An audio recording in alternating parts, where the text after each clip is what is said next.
सत्य, ठळक व निर्भीड सक्षम न्यूज। जतसह परिसरातील बातम्या पाहण्यासाठी सक्षम न्यूजला सबस्क्राइब करा।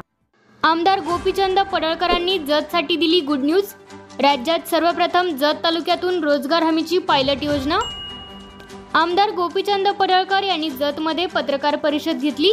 यावेळी बोलताना पडळकर म्हणाले की राज्य शासनाने रोजगार हमी योजनेतील पहिल्या पायलट प्रोजेक्टसाठी मान्यता दिली आहे।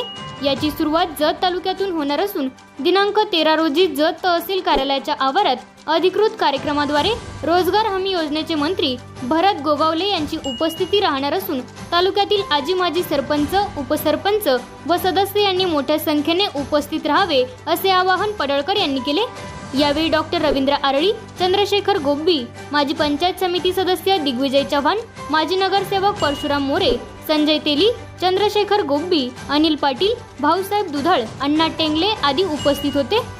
आमची विनंती अशी होती की जत तालुक्यामध्ये रोजगार हमीचं काम करण्यासाठी मोठी संधी आहे आणि राज्य सरकारने हा पायलट प्रोजेक्ट राज्याचा म्हणून तो स्वीकारावा अशी आम्ही मागणी केल्यानंतर ही राज्य सरकारनं मागणी मान्य केलेली आहे की महाराष्ट्रातला पहिला तालुका हा रोजगार हमीच्या संदर्भातला पायलट प्रोजेक्ट म्हणून सरकारनं मान्यता दिलेली आहे आणि त्याचा अधिकृत कार्यक्रम हा 13 तारखेला गुरुवारी दुपारी 1 वाजता तहसील कार्यालय जतच्या प्रांगणामध्ये होतोय। तर जत तालुक्यातील सर्व सरपंच, माजी सरपंच, सर्व उपसरपंच, माजी उपसरपंच, ग्रामपंचायतचे सदस्य आणि आमचे जिल्हा परिषदचे सगळे पदाधिकारी आता जरी पदावर नसतील तरी जे पदाधिकारी आहेत आजी माजी त्या सर्वांनी या सगळ्या कार्यक्रमासाठी मोठ्या प्रमाणात उपस्थित राहावं अशी विनंती आपल्या माध्यमातून मी जत तालुक्यातील सर्व जनतेला करतोय। या कार्यक्रमासाठी स्वतः रोजगार हमी खात्याचे मंत्री भरतसेठ गोगावले येणार आहेत। नंदकुमार जे महासंचालक मिशन मनरेगा आहेत ते स्वतः या कार्यक्रमासाठी उपस्थित राहणार आहेत। राजेंद्र शाळे, राज्य गुण नियंत्रक रोजगार हमी योजना आणि निलेश घुगे, राज्य प्रशिक्षण समन्वयक समता बांधणी कक्ष रोजगार हमी योजना महाराष्ट्र राज्य, हे मुख्य जे अधिकारी आहेत ते अधिकारी माननीय मंत्री महोदयांच्या सोबत येणार आहेत आणि त्याबरोबर माजी मंत्री कृषीचे सदाभाऊ खोत, पाशा पटेल जे बांबू मॅन म्हणून आता जे पुढे येत आहेत आणि बांबूच्या बाबतीमध्ये सुद्धा आता केंद्र सरकार 10,000 कोटी रुपये हे महाराष्ट्र सरकारला देणार आहे। तर आमची मागणी अशी आहे की त्यातले 500 कोटी रुपये जत तालुक्याला मिळावेत आणि म्हणून पाशा पटेल साहेब जे माजी आमदार आहेत आणि आता कृषी आयोगाच्या राज्याचे अध्यक्ष आहेत त्यांना या कार्यक्रमाला निमंत्रित केलेलं आहे।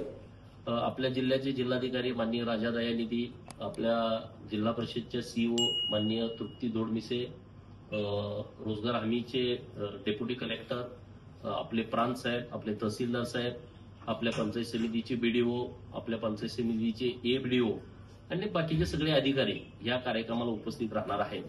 तर माझी जत तालुक्यातल्या सर्व लोकांना म्हणजे आमच्या विरोधात लोक असतील त्यांनाही माझे हात जोडून विनंती आहे, जर आपल्याला जत तालुक्यासाठी काही करायचं असेल तर ही योजना आपल्याला मोठ्या प्रमाणात मदत करू शकते।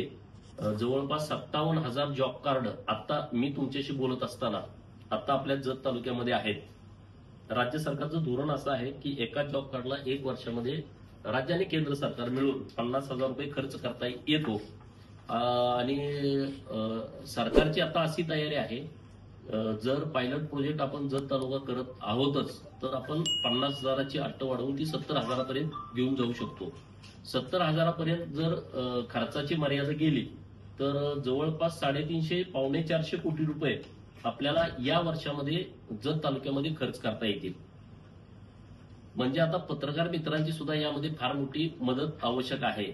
आपल्याला खूप मोठ्या प्रमाणामध्ये बदल करण्याची एक संधी राज्य सरकारच्या माध्यमातून मिळते, तर त्याचं सोनं आपण सगळ्यांनी एकत्रितपणे केलं पाहिजे। गावामध्ये गट तट वाद विवाद न राहता, या कामावरती तक्रारी न राहता आपल्याला जर समन्वयानं सत्ताधारी पक्ष, विरोधी पक्ष, पत्रकार मित्र, अन्य काही माहिती अधिकारवाले आपले मित्र आहेत त्यांनाही सगळ्यांना बरोबर घेऊन विनंती करून आपण जर ही योजना प्रभावीपणे राबवली तर राज्य सरकारची तयारी आहे की 4 वर्षाच्या आतमध्ये टप्प्याटप्प्यानं पूर्ण जत तालुका हा विकसित करणं, प्रत्येक व्यक्तीला लखपती करणं।